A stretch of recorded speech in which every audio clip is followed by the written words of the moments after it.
Ayan mga boss, at good morning. Ayan, at tapos na ating Block 22. Kumbaga halos sa paturnover na natin ngayong araw ng Sabado. And then, yung kulang na lang naman totally yung mga ilaw. Pero sa sunod na lang daw yung mga ilaw. Kapara, ilan lang na naman kulang ng ilaw. Halos clear na.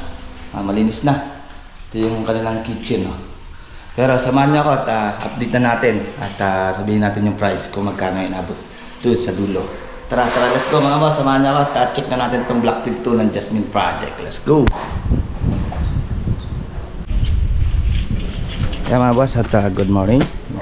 Update na natin itong ating project natin. Yan no. Ayos na yung ating mga ilaw. Buwan natin yung ating mga ilaw. Ito yung ilaw. Yun. Ay, buwan yung mga ilaw natin. Yan, malinis na. Strip light, okay na rin. Yan, okay na. Okay, at ang kulang lang ito, totally itong ilaw, strip light. Ito na lang naman lalagyan. Okay na. Yan, tapos na. Ito, naka-granite tayo. Granite tayo. Yan. Solid ng kapal lang. Yung granite lang yung kinabit natin. Hindi nito. Naka-ano lang naman tayo.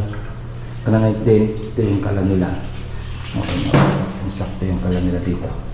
Okay, hindi yung lababo nila. Okay na. Oh. Doon. Tubig na.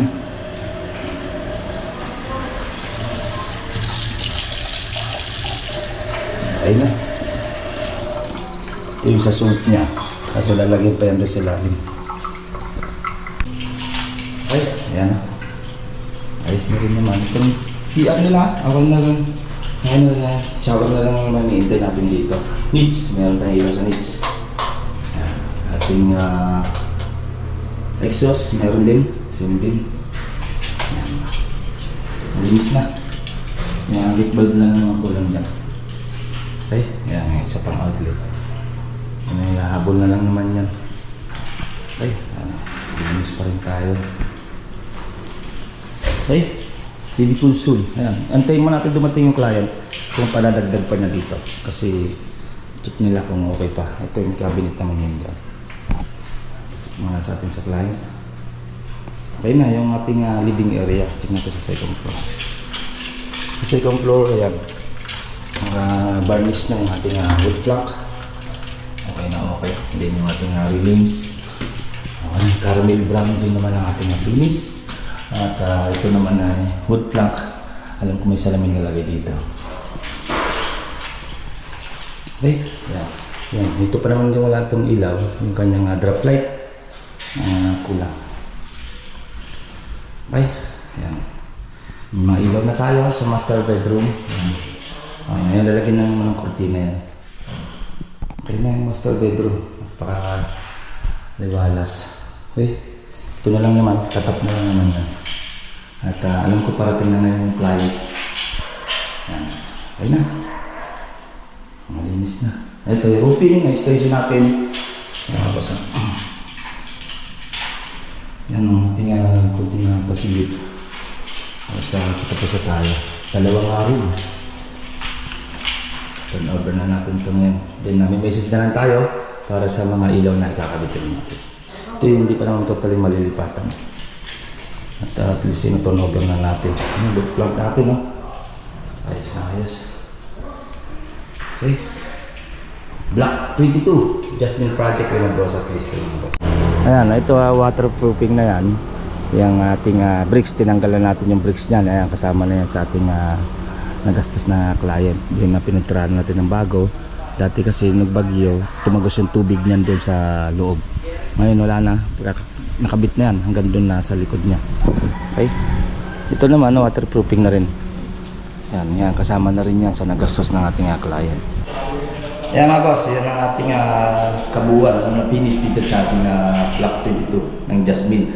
Ang totaling napinis ng nagastos ng may-ari dito, sinend sa atin ito sa cellphone yung nagastos nila ng Lahat-lahat kasama yung permit, yung mga elektrika, ay yung mga pagkabit ng kontador nila, lahat ng binitawan nila bago ma-turnover to unit.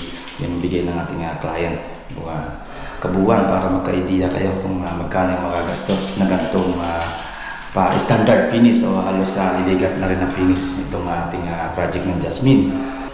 Ang nagastos nila ay 593,000. Yan, halos kulang-kulang 600 yung nagastos ng client. Kabuuan na yung mga boss, kasama na daw yung kanilang ginastos pagkabit ng mga kontador, yung mga pag-turnover ng unit, yung mga papel na nasikaso nila. Yan, yung kabuuan ng nagastos ng client. Yan, hiningi natin para magkaroon ng idea sa mga Jasmine na mga aksaya o saan man, sa Cavite. Yan, kung sa may katanungan tungkol sa Cavite, yes, nagawa pa ako sa Cavite. So, sure lang po yung gustong magpagawa, yun lang po. At free lang is po ang ating estimate. Sa gusto magkaroon ng magpapa-estimate parting Cavite, GMA o saan man sa Cavite, message lang po kayo sa akin. Facebook page ko, J. Uragon Vlog, yan din. Madali lang po tayo ng hapin. Tanawan Park Place, Lima Brosa, or Calamba Park Place, basta Aksaya, or anuman subdivision yan, o sa parting Kabuyaw. Ayan, message nyo lang ako kung ano mga subdivision yan, or kung magpapatayo kayo ng unit nyo, message lang po kayo sa akin. Okay? Yan mga boss, yan ating mga gandang na finish na naman. Turnover. Ngayong year, alam ko tatlong ngayong year matatapos ng taon, tatlo yung mataturnover natin, pero hindi pa lang totally lilipatan by January pa naman. Pero yung mga gamit, lilipatan na. Pero ito yung matutunover natin. Yung gagawin ko na lang dyan, yung garahe na lang. Yung lupa na lang itatapon ng garahe. At least nasa labas na kami. Wala na kami dito sa loob. Okay mga boss, hanggang dito na lang. At ingat-ingat tayo. Shoutout kay mama at kay sir. Nagtiwala. Alam ko taga Manila sila. Ayan, papunta sila ngayon. Matagal sila bago nakakapunta. Siguro hindi ko sure kung mga 1 month mahigit. O kulang-kulang 2 months bago sila magbisita dito sa kanilang unit. Nakikita lang nila sa vlog natin yung mga project na napilis natin. Okay, hanggang dito na lang po. Sa tayo, ingat-ingat tayo. Next update natin, yung ibang Jasmine one, yung ibang ito turnover at kung magkano magagastos. Hanggang dito lang, ingat-ingat tayo. Bye-bye. Ito pong J. Uragon Vlog, napakaganda po ng channel na ito, no? Tungkol po ito sa construction. Actual construction po ang channel na ito, no? Pag pinanood nyo po ito, panalo po kayo sa channel na ito. Napakaganda po ng mga video niya. Lalo na pong magaganda, no, yung mga iba't ibang design niya. Kakaiba po yung mga iba't ibang design niya sa mga kisame. Subukan nyo pong panoorin J. Uragon Vlog na ito. Matutuwa po kayo pag pinanood nyo po yung mga video niya. Maraming salamat po.